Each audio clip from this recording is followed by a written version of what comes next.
Hello guys! Welcome. So collective reading tayo ngayon. So tingnan natin yung energy nyo sa bawat isa. Okay? So kukuha lang ako ng isang card. Ayan, dito. Tapos, ito. Ayan, itong dalawang to. So ito yung energy mo, energy niya. Okay? Energy mo, energy niya. So energy niya muna. Yung unahin natin. Ano ba yung energy niya sa'yo? Ngayon, give me the message. Ano ba yung energy niya sa'yo ngayon? As in ngayon ha, kung kailan mo ito mapanood, doon ang start. So, timeless reading to ha. Give me the message. So, be open-minded po. Hindi halos lahat makaresonate. Salamat po sa mga nagsusubscribe, sa mga bumabalik. Ay maraming pong salamat. Energy niya muna. So, kukuha muna tayo ng 5 tapos mamaya babasahin natin yung energy mo. Yan, kuha tayo ng 5. So, basahin natin ano yung energy niya sa iyo ngayon. So, dito, yung energy ng person mo ngayon sa'yo, 5 of Wands, lumabas si Queen of Swords upright, Strength reverse, Page of Swords reverse, and the 7 of Wands reverse. Kumbaga, no, itong person mo, pagod na. Para bang pagod na siya sa pakikipag-away sa'yo, pagod na siya sa tension ninyo.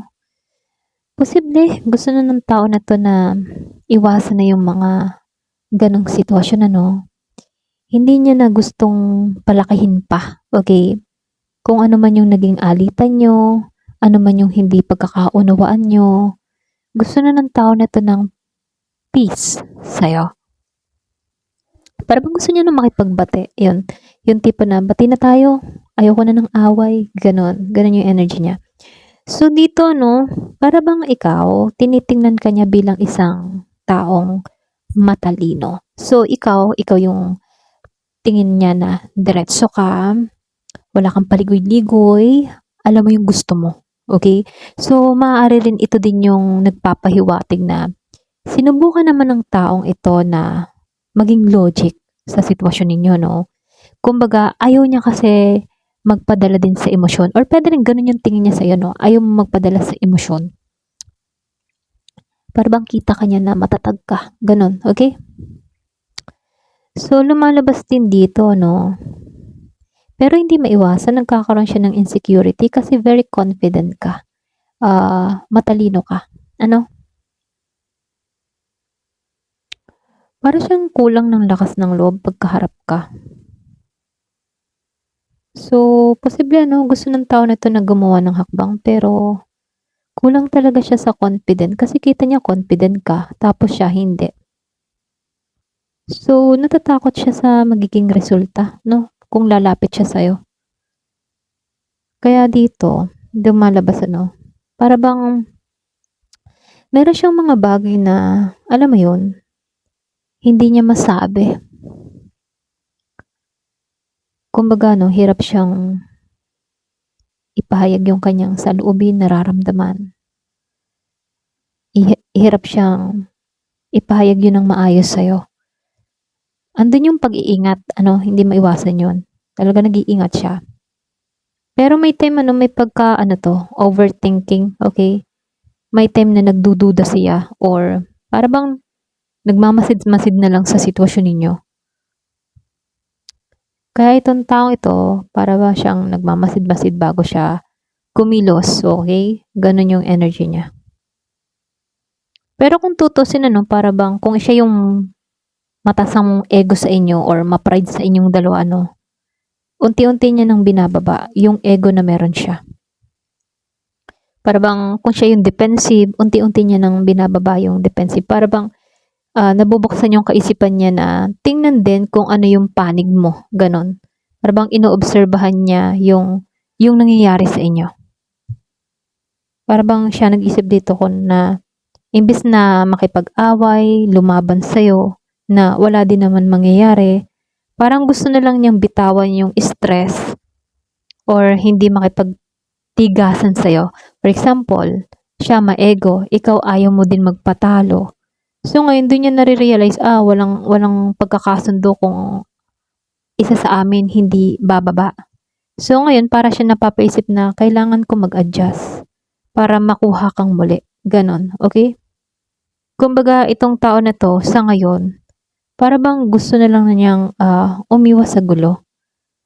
Ayaw niya ng tension sa inyong dalawa. Gusto niya nang maging kalmado, pero may time natatakot siya dito. Para bang nag-aalinlangan siya. Kasi nakikita ka niya dito na matatag or seryoso. Kaya may time na nagdadalawang isip siya rito. Okay? Gets mo ako? Para ba siyang nagdadalawang isip na, ano kaya, lalapit kaya ako? Hindi pwede. Seryoso yun eh.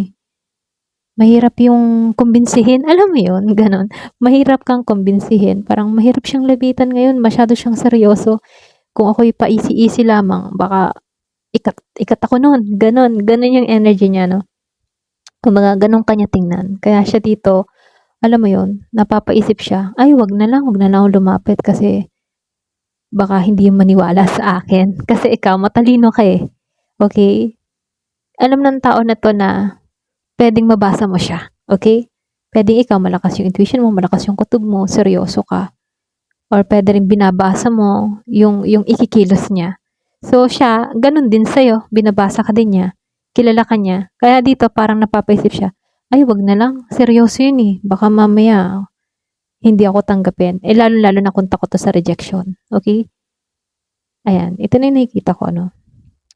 So dito, mas nangingibabaw yung pag-iingat ng person mo, ha? Lalo-lalo na sa'yo. Okay? Nag-iingat siya sa bawat hakbang na gagawin niya sa'yo. Or kaya dito na medyo overthink siya. Kung kikilos na ba ako ngayon or wag na lang. Okay? So, ganun yung energy niya. Kaya itong tao na to, para siyang nagdadalawang isip. Kikilos ba ako o hindi? Okay? So, ngayon tingnan natin yung energy mo naman. So, kuha lang din ako ng 5. Ayan. Give me the message. So, ikaw, bilang ikaw, ano naman yung energy mo sa taong ito ngayon, ha? Give me the message. Ano yung energy mo sa taong ito ngayon? Ayan.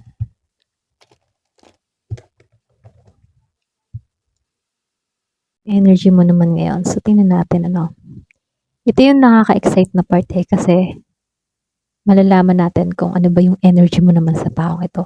So, ikaw mag-comment ka kung ganito yung energy mo. Okay? Lalo-lalo na sa taong ito. Ayan. Ano ba yung energy mo naman sa kanya? So, hindi halos lahat ay pare-pareho ng energy. So, comment ka kung ganito yung energy mo. Okay? Ayan.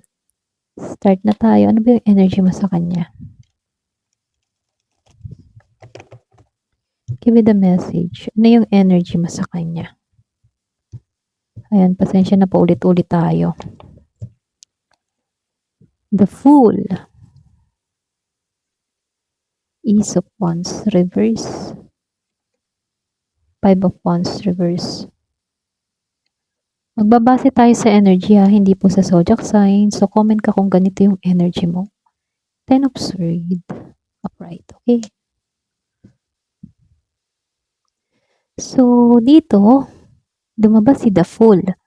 Naka-upright siya. Ace of Wands reverse. 5 of Wands reverse. 5 of Pentacles upright. At itong si 10 of Swords upright. Kung pagbabasihan, So, pag ninilay-nilay natin to so, comment ka kung ganito yung energy mo, hindi halos lahat So, nakikitaan ko lang dito sa The Fool upright, kumbaga ganito yung energy mo May bahagi sa'yo na, alam mo yun, gusto mo ng panibagong simula. Okay? Yung iba sa inyo Or pwede rin may time na gusto mo nang bitawan yung nakaraan. So, nakikitaan ko dito, bukas ka pa rin naman sa posibilidad, Kahit hindi mo pa alam kung saan ba ito hahantong. Para bang open ka pa rin naman na makipag-ayos sa taong ito. Okay? Kaya lang, syempre pwedeng nag-iintay ka lang. Kaya lang, itong person mo dito sa unang pahina ng card, kita niya seryoso ka. So ikaw, kung papasok ka man sa panibagong connection, ayaw mo ng lokohan. Okay? Gusto mo yung seryosohan. Kaya dito, nagpapakita dito na seryoso ka na. Okay? So dito, no, hindi naman maiiwasan ano na pwedeng may time na namimiss mo rin to. May spark pa eh. Ito lang nakikita ko. Pero para bang napipigilan. Andun pa rin naman yung damdamin. Pero napipigilan. Or pwede rin sabihin, pinipigilan mo yung sarili mo. Pwedeng pinipigilan mo siya kasi ayaw mong magkamali. Or pinipigilan mo yung sarili mo kasi baka mamaya ikaw lang yung naasa. So, andun yung pagpipigil mo. So, nakikitaan ko dito, maaaring may time din nawawalan ka na ng gana na gumawa ng unang hakbang. Pwedeng ikaw yung klase ng tao na before na ikaw yung nag-effort. So ngayon parang tinatamad ka. Kumbaga, yung mindset mo dito, kung gusto talaga ako ng taong ito, edi siya'y lumapit, hindi yung ako ang gagawa ng hakbang. Ganun yung energy mo. So nakikita ko dito, may pakaramdam dito na, alam mo yun, may time na naiisip mo na dito na parang hindi pa ito yung tamang oras para sa amin. Okay? So ganun. Ganun lang yung energy dito. So hindi halos lahat pare-pareho. So, comment ka kung ganito yung saloobin mo or yung nararamdaman mo. So, nakikitaan ko lang din dito sa Five of Wands reverse and itong si Five of Pentacles upright. So, ikaw kasi yung klase ng tao, no? Kung titingnan mo sa unang cards, sa kanya, Five of Swords reverse. Sa iyo, Five of Swords reverse. Pareho kayo. Pareho kayo na, alam mo yon, ayaw na ng gulo. Ayaw na ng drama. Pwedeng sabihin pareho rin kayo nag-matured or kung ilang taon na ba kayong walang usap, separation. So, marami na nangyayari sa inyo. Pareho na kayo nag-grow. So, ngayon, may time na sumasagi din sa isip mo na ay, ayoko na ng gulo. Gusto ko ng maayos to, ng mag-proceed na, okay, sa panibagong yugto ko. Para bang gusto mo na lang na, para bang nahahatak pa rin ako dito. Kung may time na para bang gusto mo na lang ng ayos, makipag-ayos, alam mo yun, ayaw mo na ng away sa taong ito or tension. Ganun yung energy mo rito. Mas gusto mo kasi na maging payapa, yung sitwasyon nyo kaysa makipagtalo or makipagpaligsahan sa kanya rito. Okay? So, dito, lumalabas din dito, no? May time, malungkot ka. Parang bang may lungkot. Pakaramdam mo may kulang sa'yo. Posible, namimiss mo din siya, no? Nakakaramdam ka ng emotional distance sa taong ito. Or pwede rin pakaramdam mo, hindi ka nabibigyan ng sapat na attention or suporta. Okay? So, lumalabas, Ten of Swords. Kumbaga, dito ka nagtapos eh. Ito yung nagpapakita ng matinding sakit. Or I mean sa sakit, pwedeng nasaktan ka talaga ng bongga sa kanya. Okay? Para bang nadismaya ka sa kanya or pakaramdam mo na may isang yugto na kailangan nalang tanggapin at tapusin upang, alam mo yun, maka-moving forward. Ganun yung energy mo. Sobrang sakit. Pero, kailangan ko na tong tapusin. Okay? Ganon. Ganon yung energy mo dito. So, nakikitaan ko lang, yung energy mo kasi halo-halo. May bahagi sa'yo na gusto mo ng bagong simula dito sa The Fool. So, may time din dito na parang ang bigat-bigat na dito sa Five of Pentacles. Alam mo yun? Para bang ang bigat na, ang sakit ng tanggapin itong mga nangyayari sa buhay ko. Ganun yung energy mo. Kaya dito, para bang ayaw mo rin ng away. Kaya dito, alam mo yun, may time dito na gusto mo na lang umusad. Okay? Parang nasa yugto ka ng paghihilom, pagpapagaling, habang unti-unti kang naghahanap ng panibagong direksyon. So, yung iba sa inyo pwedeng fresh pa lang to, parang fresh na hiwalay or something na nasasaktan, bago pa lang nasasaktan. Ganon. Okay? Para bang unti-unti na nagkakaroon ng realize na, ay, siguro talagang hindi talaga kami para sa isa't isa. So, hindi halos lahat ito lang yung nakikita ko. Ayan. So, tingnan natin kung ano naman yung advice sa inyong dalawa. So, kuha ko ng card. So, ito na lang. Ayan. So, ano naman yung advice sa inyo? Anong magandang advice para sa'yo. Okay? Ano ba yung advice sa inyong dalawa? Kasi syempre mas maganda rin yun nabibigyan ng advice. Okay? O, kuha na lang tayo ng 4. Yan, mga 4 na lang, ano? So, advice naman sa inyo. So, yung advice dito, no, kasi nanguna si Three of Cups. Kung bibigyan ng pagkakataon, ano, para bang sinasabi dito na mas piliin yung mag-usap ng maayos, okay? Yung bang piliin yung na pag-usapan yung connection nyo, yung sitwasyon nyo, ng may respeto at may positibong intensyon. Okay? So, nakikita ko dito, iwasan yung magkimkim ng sama ng loob. Ito lang yung sinasabi. For example, kung halimbawa, hanggang ngayon, para bang hindi pa rin kayo nagkakasundo, hindi maganda yung hiwalayan nyo. So, minumungkahi dito, mainam yung may pag-aayos ng yung hiwalay na maayos kung maaari kung maaari lang naman iwasan yung sama ng loob kahit may matindi siyang ginawa sa iyo kasi lumalabas na disappointed ka. So sinasabihan ka pa rin dito na tanggalin mo yung sama ng loob kasi pag yung sama ng loob ay tinanim mo sa puso mo naugat yan alam mo yun ay minsan naugat para bang ang hirap pakawalan yung galit na yon. So, yung ugat na yon, yung lumalalim yun hanggang sa lahat ng nakikita mo, para bang ganun. Okay, alam mo yun, yung ibig ko sabihin, yung parang tipo na wala kang nakikitang tama kung may papasok muli sa'yo. Kasi iisipin mo diyan, baka katulad din siya nung dati. Ganon. So, mainam talaga na tanggalin mo yung sama ng loob, palayain yung sarili, pakawalan to. Nang sa ganun, mas maganda na yung darating sa'yo. Kung gusto mo ng new connection, So, ito na yung mensahe, kumbaga, tanggalin lang yung sama ng loob. Kung maghihiwalay, yung maayos. Okay? Kung kaya. Yun lang naman, So, hindi naman halos lahat kasi yung iba sa inyo talagang hindi kayang makipag-ayos Okay? Yung iba naman sa inyo, okay lang. So, depende sa tao, Pero ganun pa man, sinasabi lang dito ng card, mas mainam yung tanggalin yung sama ng loob. So, nakikitaan ko lang din dito sa Temperance Reverse. Kumbaga, sinasabihan ka dito, minsan, kailangan din ng pag-iingat, Yung bang tipo na huwag maging padalos-dalos or pwede rin huwag maging sobrang emosyonal. So, kung may hindi pagkakaunawaan sa inyo, huwag piliting ayusin agad. So, kung mataas pa yung emosyon or bago pa lamang, mas kailangan ng balansehin, okay?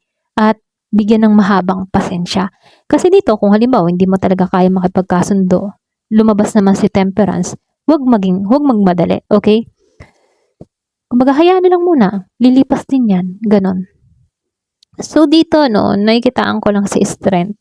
Yung pinaka-advice lang para sa'yo dito, kumbaga, ayan, pasensya na, naputol. So, may tumawag. So, dito, kumbaga dito, yung sinabi ko kanina, kailangan nito ng harapin yung sitwasyon ng may lakas ng loob. Pero, para bang sinasabihan ka dito ng kailangan mo din magpigil sa iyong sarili kasi may time din na sa sobrang lakas ng loob or sa sobrang tama, sa sobrang tapang, kung ano-ano na yung masasakit na nasasabi. Kaya mas mainam dito na balance ka pa rin sa emotion mo kasi hindi naman lahat ng laban kailangan sagutin ng may galit. Alam mo yon? Minsan, mas malakas ang mahinahon na approach. Okay? So, dito sa The Tower, minumungkahi lang dito na kumbaga dito, kung may problema, huwag mong iwasan, okay? Kumbaga, yung pagbabago kasi dito, maaring nakakatakot, pero mas makakabuti para sa hinaharap dito, Kumbaga, dito, sinasabihan ka dito na kahit may mga problemang dumating sa buhay mo, kayanin, okay? Kumbaga, dahil malalampasan mo rin ito. Kung ano man yung mga pagsubok na dumarating, kung kahit mahirap pa yung sitwasyon na yan, kasi biglaan itong dumating sa'yo okay? Para bang nakakagulat or hindi mo akalain na hahantong kayo sa ganito, sa The Tower, okay? So, sinasabihan ka din dito na kontrolin mo yung iyong emosyon, huwag magpadalos-dalos, ano. Mag-usap kayo ng maayos at maging bukas sa isa't isa. Yun yung pinakamainam, ano. Maging matatag dito at maging mahinahon sa pagharap sa hamon na nangyayari sa inyo. So, huwag ka rin matakot na harapin yung mga issue ninyong dalawa. Kasi, kailangan mo to talagang harapin. Okay? So, ito lang yung mensahe, no? Kumbaga, sa relasyon kasi, mas may pag-asang maayos kung parehong pipiliin yung mahinahon na communication, ano? Yung may pasensya at tapang na harapin yung katotohanan kaysa, alam mo yun, na nag-iiwasan na lang, nagagalit na lang, nagkikimkim na sama ng loob. So, mahirap kasi yung ganun. So, kung halimbawa, kaya nyo naman na mag-usap ng maayos, kung ayaw na talaga, di maghiwalay ng maayos, ganun, okay? So, hindi naman halos lahat para to sa lahat, ano. So, comment ka kung pakaramdam mo, kwento mo to. Ayan, hanggang dito na lamang po. Thank you for watching. Love and peace.